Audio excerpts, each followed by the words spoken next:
to speak to you about self-compassion. It is important to be compassionate and kind to yourself when you're going through stress. And I mean, we go through so much of this. Being sensitive to your emotion will make a huge difference in any life issue you may be going through, like health issues, a difficult relationship, looking after a special needs child, or looking after an aging parent or a partner.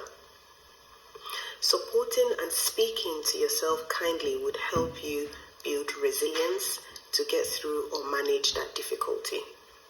Your mindset will be more loving, connected, warm, and impacting positively on people around you. If you're walking around in a state of compassion, feeling connected, kind, present, and calm, other people will sense it, and they most of the time would complement that or reciprocate the feeling they get from you, or the vibe, for example, they get from you. If you're in a state of criticism and negativity and self-focused, they also will sense it, making us more reactive and less safe. Self-pity is not self-compassion. With self-compassion, you see challenges as normal. We don't have the victim mentality of saying, oh, poor me, why did this happen to me kind of attitude.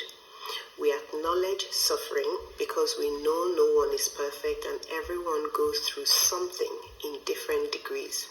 Everyone. Self-esteem, on the other hand, is a positive affirmation of one's worth from being above average. It tends to be continuous when we are succeeding.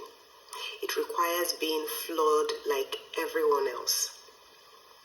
Self-compassion, on the other hand, is much more stable than self-esteem. It is there for us when we fail. Self-esteem kind of deserts us when we fail, but shows up when we succeed. Self-compassion gives the benefit of self-esteem in the sense that it helps us feel worthy and not hate ourselves, but it is not contingent or requires being better than other people. So you will see that self-compassion is a bit more kind. People think self-compassion undermines their motivation and makes them complacent. The opposite actually happens. When you beat yourself up, when you don't get it right, you become afraid of failure. You won't try that big challenge. It undermines your self-confidence and faith. Supportive self-criticism is more motivating in effecting change. It does not mean you let yourself get away with bad behavior. That will not be compassionate. For example, a compassionate father will not let his child get away with bad behavior. That won't help the child's well-being. Letting the child eat sweets all the time, skip school, bully other people. A parent, father or mother, that really cares about their child and does not want them to suffer will not do this. You will help them build themselves and be their best to reach their full potential in the context of compassion without beating the child up. There are three main aspects of self-compassion: being kind and supportive, understanding, warm, and less critical, protective towards yourself, not name-calling, positive language instead of self-pity. Being mindful is another one. Comes from a place of self-compassion. Mindfulness is the ability to turn towards and be with what is. What is our own suffering. The last thing we want to do is turn towards it and criticize ourselves to make that pain go away, which does not work. The other thing is that we need to turn towards the pain and acknowledge it, and that pain is open towards it. We need to open ourselves towards that pain, not not to avoid it, minimize it, or resist it, but not at the same time exaggerating it. Acknowledge your pain without getting lost and sucked in, which is self-pity. You need to be present to become compassionate towards yourself. Self-pity is an enemy of self-compassion.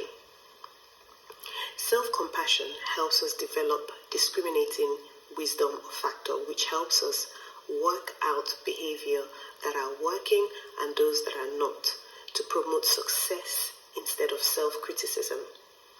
It is a balanced stance. Self-compassion is not selfish. It helps you meet your emotional needs and be more giving, less angry and controlling in relationships, because you do not rely on others to give you that feeling. It gives you the strength you need to care for others. It also improves how you feel in yourself. There are some questions you need to ask yourself to see how compassionate you are towards yourself. How kind are you to yourself when you fail? Are you kind or critical? Do you feel isolated or feel it is part of the experience of your problem when you fail? Do you exaggerate or get sucked in by your problems? Being mindful can help you maintain emotional balance when you go through challenges. If you ask yourself these questions, you're mindful of your reaction and the way you feel when you go through life challenges. These questions will help you manage your self-compassionate mindset. Some people blame themselves for a health issue by saying, if I had exercised or eaten right, I won't be sick. Well, that could be true, but there are some people who do both who are still sick. We can only do what we can, especially people with autoimmune diseases.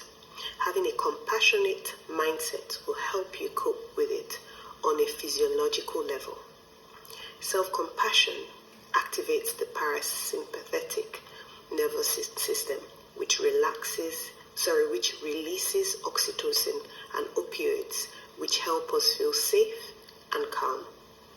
Whereas self-criticism activates the sympathetic system, which releases adrenaline and cortisol, which is a stress hormones.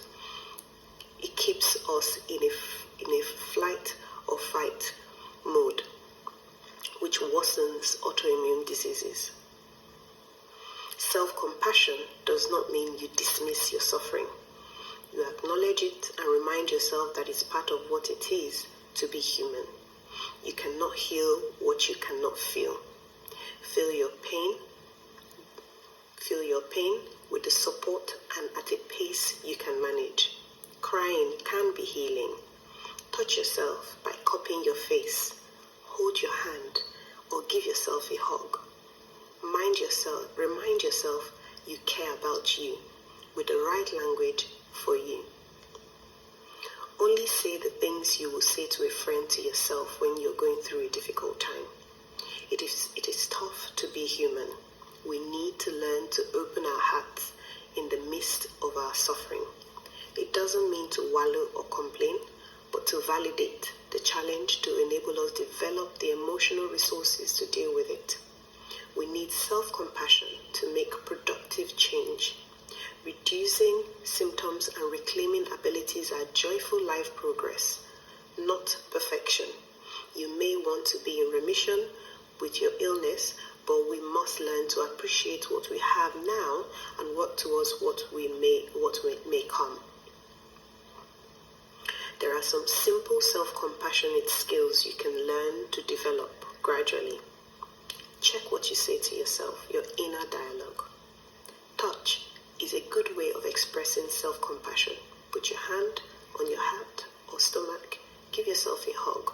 Hold your own hand. Your body feels it and calms down.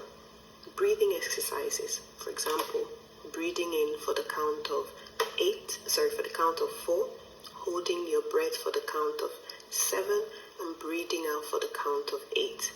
That will bring you to a very balanced and help you calm yourself down, which is the parasympathetic level.